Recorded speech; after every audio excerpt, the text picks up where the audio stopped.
The following program is a presentation of the Communications Department at the College of St. Rose.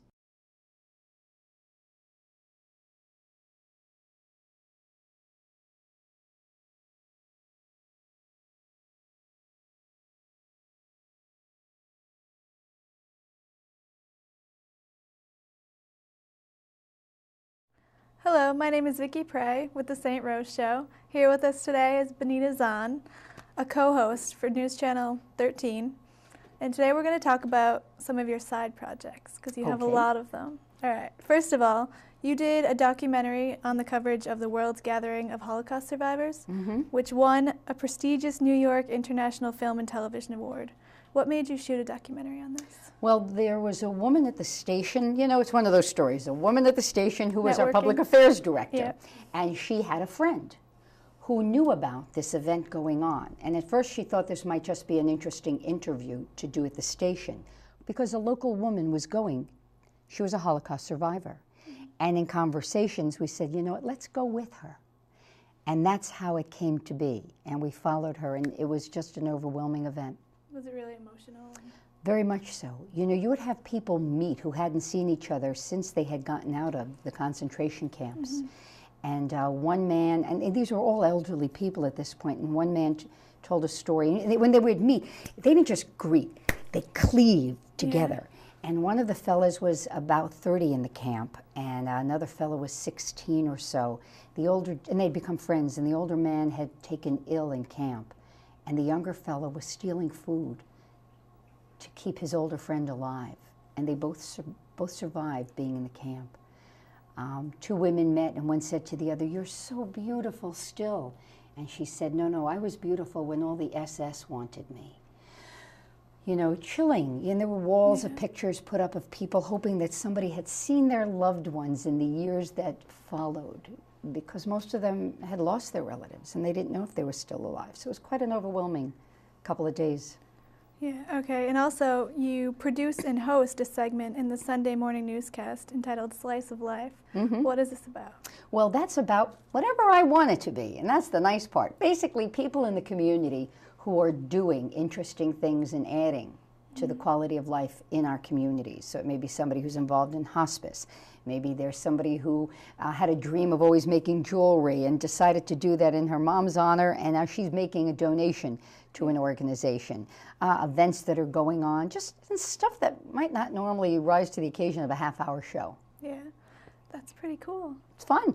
All right, and you have a weekly PBS program entitled Health Link on WMHT. What information do you cover on this program? Everything that has to do with health. If there's do people call in, or is it? It's, yes, people call in. We set up a topic, say we'll be doing eating disorders. And we'll bring some people in who've battled eating disorders, and we'll talk with them about what it's really like, and then talk with a variety of experts and open the phones up. And at each bump, I'm responsible for writing segments about resources. I work with my producer that you can go to, and little tips, things like that. So where do you find the time to balance everything? So you have a lot of shows and you do a lot of outside. Do you find yourself running around? Vicki. It just happens. I know that I have to. And it's very mentally stimulating. To always do just the same thing day in, day out, not for me. Yeah. So when you meet people, you just sort of, you network and then you decide to do a new project? Is that how you take on new things? That's part of it, sure. And in conversation with people, people will throw out ideas. I read a lot of magazines and newspapers to see what people are interested in. There are a couple of websites I check out every day that have all the new health trends so that I can keep abreast of what's happening. Do you find during the flu season people are calling you up every day, waking you up at night? No. No, but they email a fair amount, and my standard answer is wash your hands. Yeah. If we washed our hands, we'd save about 90,000 lives. Yeah. Don't go getting wild and crazy, but just wash your hands and get sleep. All right. And also, you're a marathon runner and an honorary chair for the Susan G. Komen Race for the Cure. Right. How did you get involved in this? Involved in the running or the Susan G. Komen? The running and the honorary chair committee. Probably. The running started, I've been running for a number of years, and I have a real good girlfriend who wanted to run a marathon, and I thought she was a little wacky.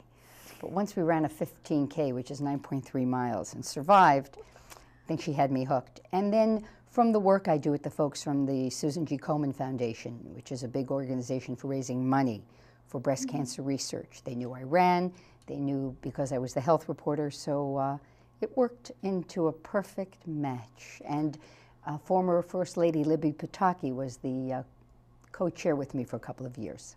That's awesome. Has it personally affected you, or it just got involved because you were a marathon runner? Probably because I'm a runner, and also because of the work I do as a health reporter. And sadly, I lost a dear friend to breast cancer about 2 years ago, and a couple of my girlfriends have been affected. So it's something I think women need to be aware of and provide the support when they can. Yeah, that's true. And also, you've been involved in various theater performances in the Capital Region. There's a very long list: the Albany Civic Theater, Schenectady Civic Theater. Have you always been interested in it? And my whole life. Your whole life? My whole life. I've been acting since I'm a kid. You wanted to be on the stage? Yeah, I love it. It's fun. It's a nice outlet. Do you get the thrill? Definitely. That moment before you walk out on stage, you know, the heart beats a little faster. And it's, you know what else is a thrill? It's the moment you're on stage and everybody there is just watching and listening, and you know in that moment that whatever's going on in their life, they forgot about for a while. They've paused for a moment. That's right. Yeah. I think of it as a gift that I can give them. They don't have to worry about whatever's going on. You know, mortgage will be there when they get home, but that period of time, they don't have to worry. Do you have any upcoming projects that you're going to be in?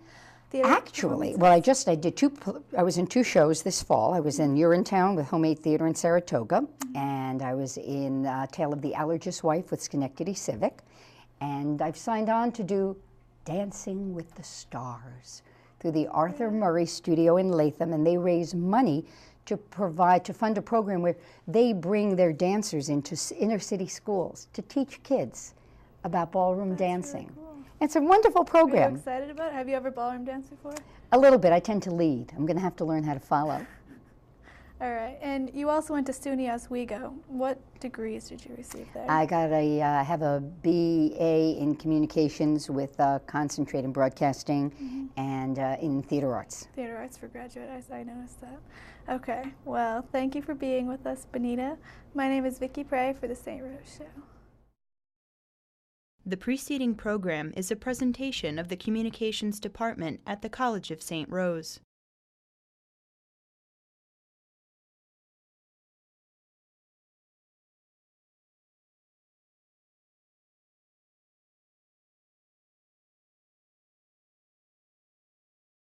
The following program is a presentation of the Communications Department at the College of St. Rose.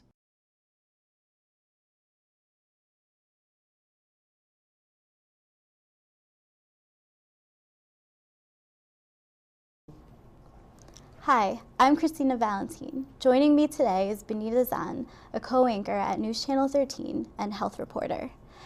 Benita, why did you decide to break into the broadcast industry?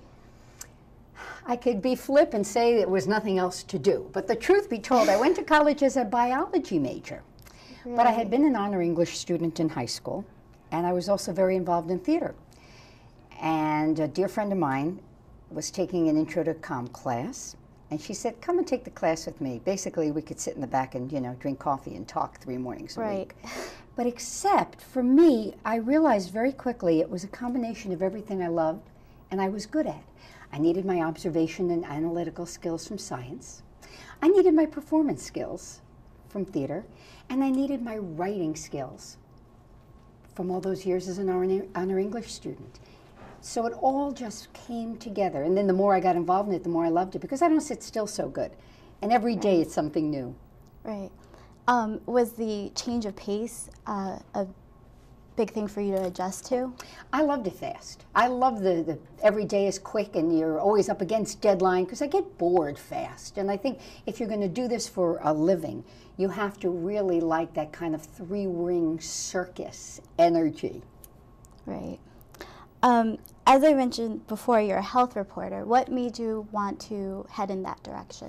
Well, as I said, I was a biology major when I went to school, so I always had that interest. And then a number of years ago, they were looking at the station to feature 2 reporters, myself and another gal, Chris Kopistash, who's now Chris Jansing on MSNBC, and they called me in first, and they said, you know, we have these two areas that research shows that people are interested in, health and consumer, money. Well, I have a lot of trouble with the numbers. I don't balance my checkbook real well. And the health was right up my alley because I was always interested in that. So it just dovetailed.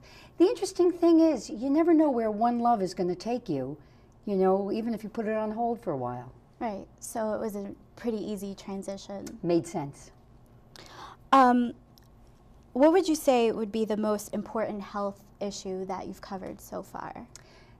That's sort of like asking me Sophie's choice, you know, which child do I love the best? I think ultimately it comes down to wellness and how we keep ourselves healthy, not only on our own, but how we interact with physicians and other healthcare professionals.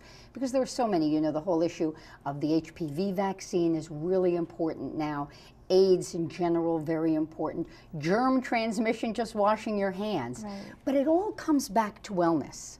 And I think when I pick my stories, I'm always trying to think as to how I can relate that to you and help you empower yourself. You've won numerous awards, including being named one of 100 Women of the Century by the Albany Chamber of Commerce. Mm-hmm. How important is it for you to be a role model to young women starting in the broadcast industry? Oh, very important. When I first started in the business, there were very few women. Now there's tons of females in the business.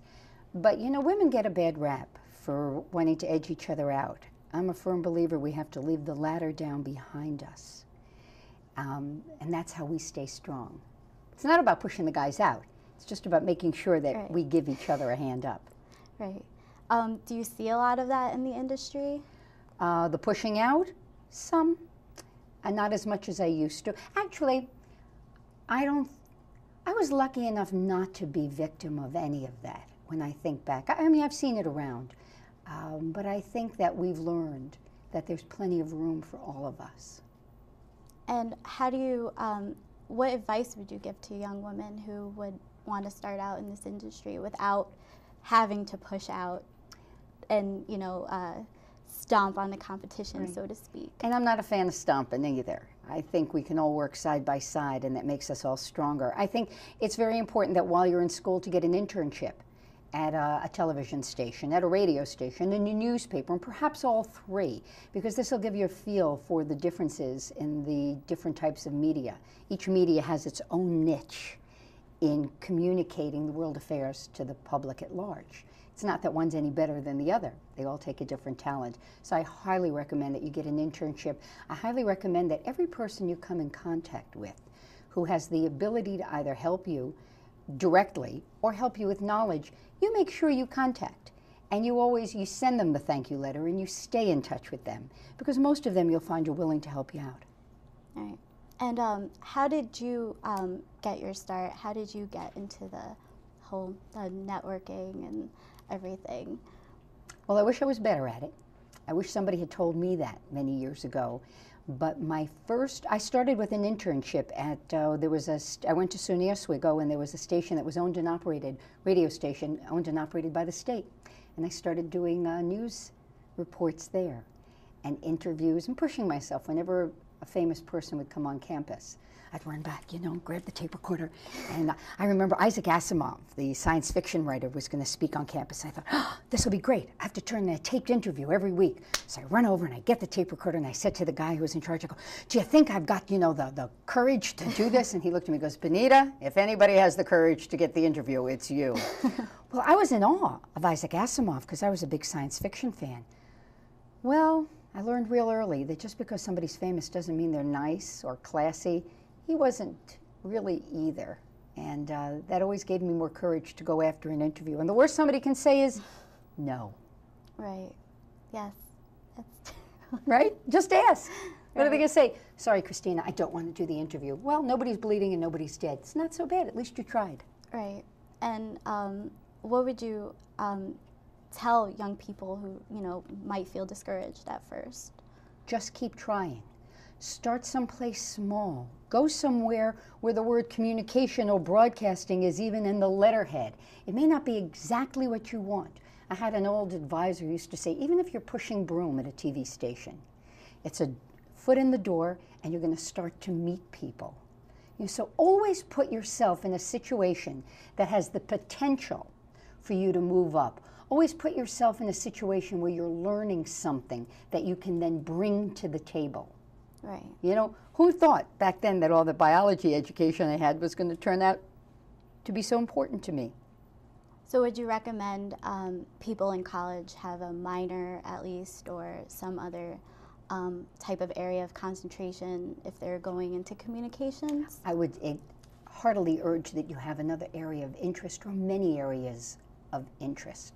But I can't stress how important I think getting an internship is, or multiple internships.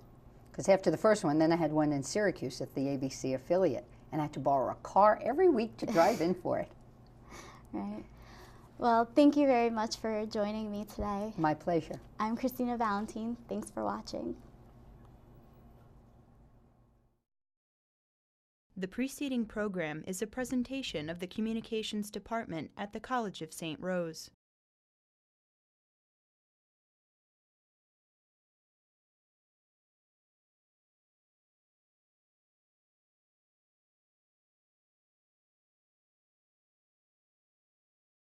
The following program is a presentation of the Communications Department at the College of St. Rose.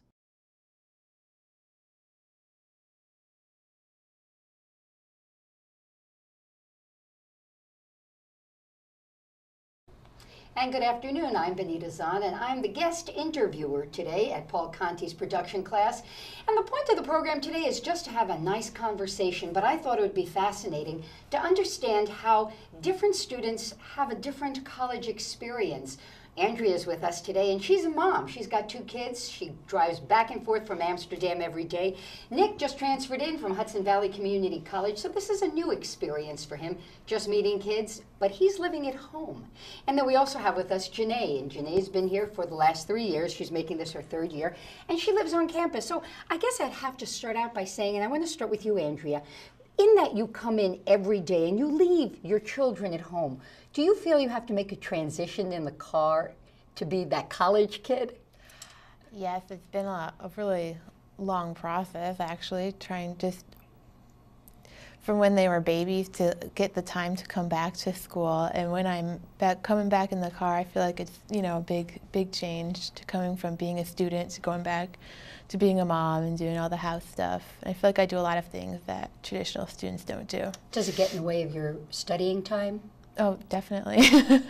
And for you guys, do you think sometimes you don't have enough time to find, you know, the hours to study and, you know, do all the other before, you know, grown-up stuff? Yeah, I work too. I have a side job. I also just today interviewed for an internship too before class, and I just got here too. Also, friends want to hang out too, and you need time for that too, and need time to have fun besides schoolwork as well. Mm-hmm. Is it any different in that you go home every day? You know, you got your folks there, and that's a whole different support system, Nick. For the most part, if I don't get something done, there's really not an excuse for it because I'm home the majority of the time. I mean, I commute back and forth from class to home, and then class to home, and I have just blocks of time where I'm free, so I can't use excuses or anything. Because then I got the parentals to deal with.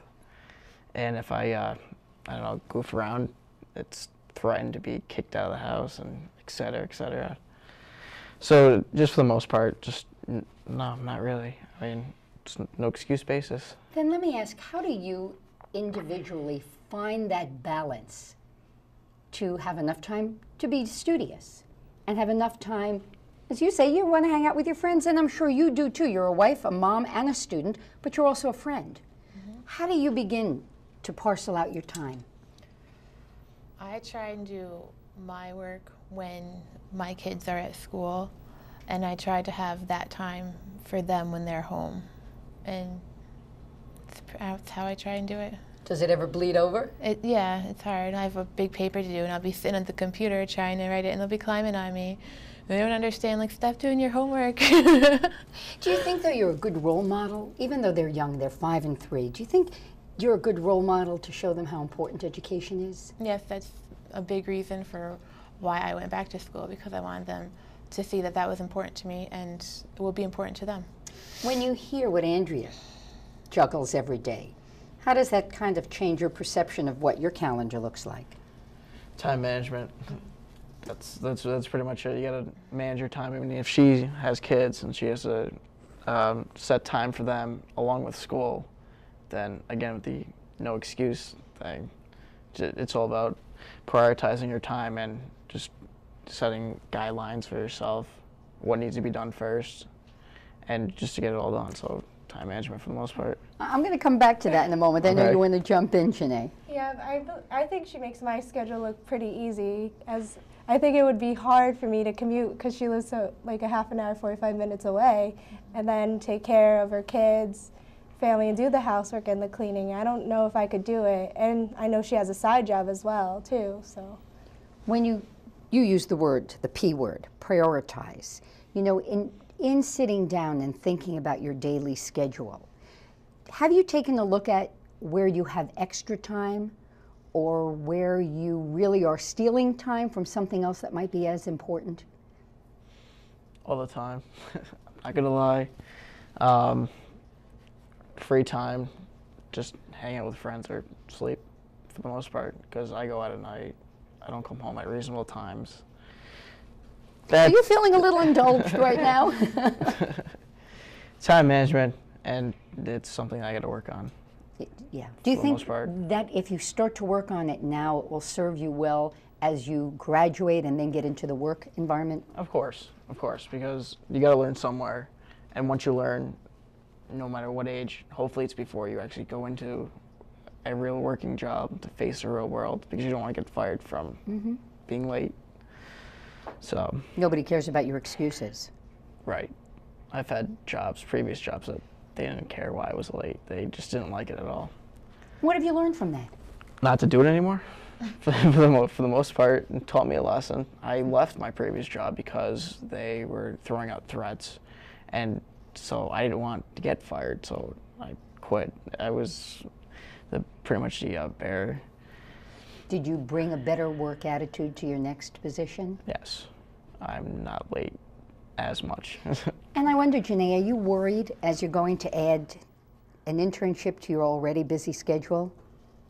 Not really, because I decided to do my internship in the summer where I'll have more time, but it's not paid, so I have to keep my old job too, which only pays $7.99 an hour, which doesn't help me much through college. What do you think you can share, particularly with Janae, and even Nick, because he's learning to be a better employee? What do you think you can share with them? How would you tell them to better look at their day so they can find a little extra time for themselves? You really do have to prioritize. I had a lot of trouble going through it myself, but I'm getting better right now because I have no other choice, really. But there is time. There's time in your day if you look at it right. You have to figure out what's important to you and where everything's going to fit. Do you have to delegate? Yes. And I feel like I'm stealing time from, if I have to do my homework, I feel like I'm stealing time from family and the other way around. But it all has to get done. I try not to leave things to the last minute and have things done way ahead of time so I don't have to be stressed out about things. And So you have a calendar you really take a look Yeah. at and know how well it's going. which is something I was never good at before. Are there any tricks you use on the calendar? Do you color code what the kids do and your husband does and you do? It's kind of confusing. I try. And then as you look down the road, and you're going to be finishing up this year with school, do you see this the end of the academic road for you, or the fact that you managed to get there, are you going to go on? I see that as the end for now. I might, in the future, go to grad school, but this is, the light at the end of the tunnel. And you, Nick? I got a ways to go. I'm probably going to end up getting my master's degree here, probably in business. I'm going to finish up with public communications. And Janae? I hope to go to grad school. And see if you can keep keep going. Putting it all together, Yeah. Janae and Nick and Andrea, thanks so very much. And thank you, too, for joining us this afternoon. The preceding program is a presentation of the Communications Department at the College of St. Rose.